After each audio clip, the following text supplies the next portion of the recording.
పరిశోధనల కోసం capsule star liner ద్వారా స్పేస్ కి వెళ్లిన వ్యోమగాములు సమస్యల వలయంలో చిక్కుకున్నారు. కొన్ని వారాల కిందటే తిరిగి రావాల్సిన వారు స్టార్ లైనర్లో తలెత్తిన సాంకేతిక సమస్యల కారణంగా అంతరిక్ష కేంద్రంలోనే ఉండిపోయారు.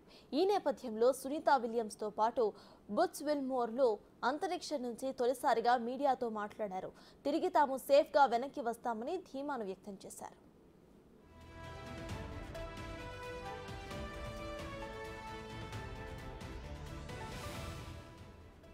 థ్రస్టర్ పరీక్ష పూర్తయ్యాక తమ తిరుగు ప్రయాణం ఉంటుందని సునీత విలియమ్స్, బుచ్ విల్మోర్ తెలిపారు. తాము ఎక్కువ కాలం అంతరిక్షంలో ఉండటంపై ఫిర్యాదులేమీ చేయటం లేదని, స్టేషన్ సిబ్బందికి సహాయం చేస్తూ ఎంజాయ్ చేస్తున్నామని తెలిపారు. స్పేస్ క్రాఫ్ట్ మమ్మల్ని ఇంటికి తీసుకువస్తుందని, ఈ విషయాన్ని మనస్ఫూర్తిగా నమ్ముతున్నామని సునీత విలియమ్స్ పేర్కొన్నారు.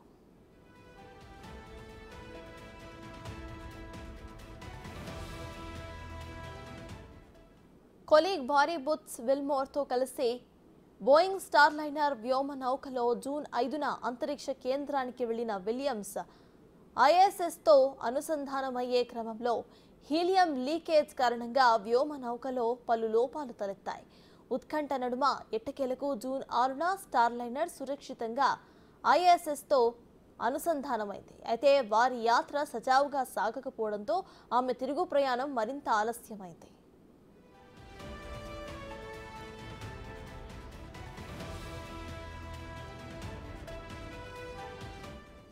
ఆమె రాక ఆలస్యం కారణంగా అనారోగ్యం ముప్పు పొంచి ఉందనే అనుమానాలు కలుగుతున్నాయి. దీంతో విలియమ్స్ రాకపై ఉత్కంఠ నెలకొంది. దీనిపై విలియమ్స్ స్పందించారు.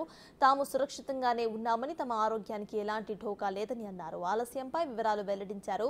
స్పేస్ నుంచి తిరిగి వస్తామని ధీమాను వ్యక్తం చేశారు.